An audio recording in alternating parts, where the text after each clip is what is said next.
Assalamualaikum warahmatullahi wabarakatuh. Kami dari kelompok 2 pada video kali ini dalam rangka untuk memenuhi tugas UAS mata kuliah tafsir dan multimedia, kami akan menjelaskan tentang asbabun nuzul. Sebelumnya, kami beranggotakan 3 orang. Yang pertama Muhammad Ali Farhan, yang kedua Bagus Jazuli, dan Muhammad Ilham Turrahman. Untuk materi yang pertama akan disampaikan oleh Bagus Jazuli. Waktu dan tempat dipersilahkan. Baik, di sini saya akan menjelaskan yaitu sekilas mengenai asbabun nuzul. Berbicara tentang asbabun nuzul, Imam Al-Ja'bari mengatakan bahwa nuzul Quran atau turunnya Al-Quran itu terbagi menjadi 2 bagian. Yang pertama, bagian turun sejak awal, tidak ada sebab musababnya. Sedangkan bagian yang lain atau yang kedua, ini disertai adanya peristiwa atau adanya pertanyaan. Dalam bagian kedua inilah terdapat beberapa masalah. Masalah yang pertama yaitu sebagian orang mengira bahwasanya tidak ada faedah dan manfaat mengetahui sababun nuzul karena ini berlaku sesuai dengan sejarah. Tetapi sebenarnya sababun nuzul ini mempunyai beberapa faedah. Adapun faedah yang pertama yaitu mengetahui hikmah di balik persyariatan hukum. Yang kedua yaitu mengkhususkan hukum dengan sababun nuzul. Dan yang ketiga yaitu sesungguhnya lafaz itu bisa jadi bersifat umum dan dalil yang berfungsi untuk mentahsis atau mengkhususkannya. Adapun masalah yang kedua yaitu ulama para ahli usul berbeda pendapat tentang apakah yang diambil sebagai pedoman suatu hukum itu berdasarkan umul lafzi atau karena sebab tertentu. Itu mungkin penjelasan dari saya. Dilanjutkan oleh teman saya. Terima kasih. Masalah ketiga, bentuk dari sababun nuzul itu bersifat qat'iyatud dukhuli fil am, atau sesuatu yang harus masuk atau termasuk ke dalam konteks umum.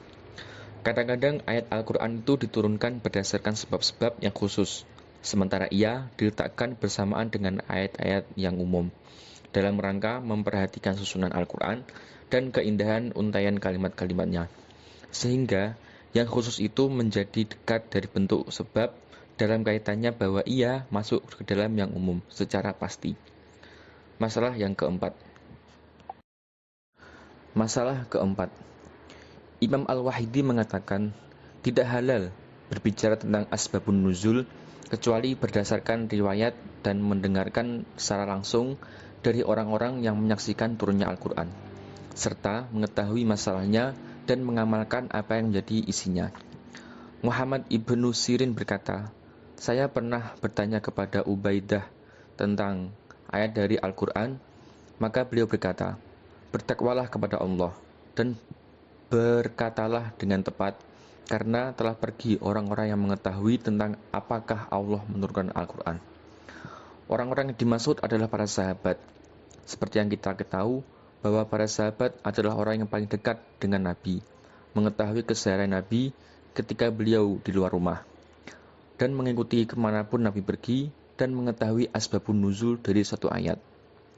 Apa yang telah dijelaskan bahwa itu termasuk musnad dari sahabat apabila terjadi dari seorang tabi'in, maka hal itu juga dianggap marfu'.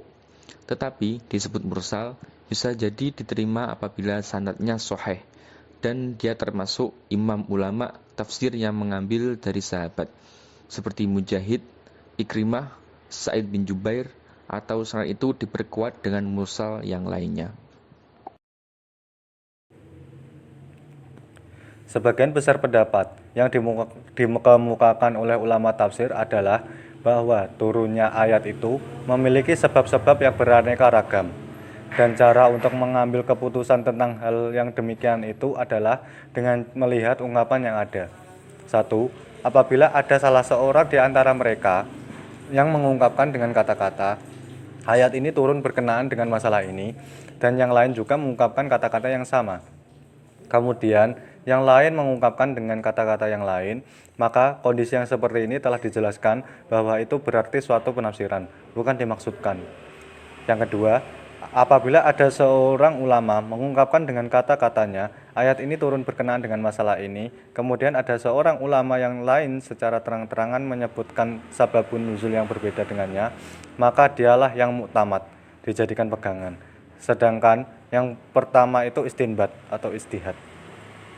Yang ketiga, apabila ada seorang ulama menyebutkan sababul nuzul, kemudian yang lain juga menyebutkan sababun nuzul yang lainnya, maka apabila sanad salah satu di antara keduanya itu sahih, bukan yang lainnya, maka sanad yang sahih itulah yang menjadi pegangan.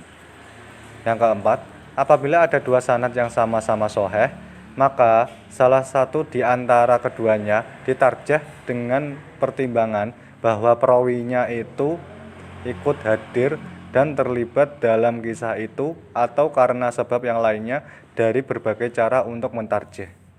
Yang kelima, apabila turunnya ayat itu disertai dengan adanya dua penyebab atau sebab-sebab yang disebutkan yang tidak diketahui jaraknya, sebagaimana pada ayat-ayat yang telah disebutkan, maka hal itu dipahami berdasarkan masalah tersebut. Yang keenam, apabila tidak mungkin, maka dipahami bahwa ayat itu turun berulang kali. Sekian penjelasan dari kami. Wassalamualaikum warahmatullahi wabarakatuh.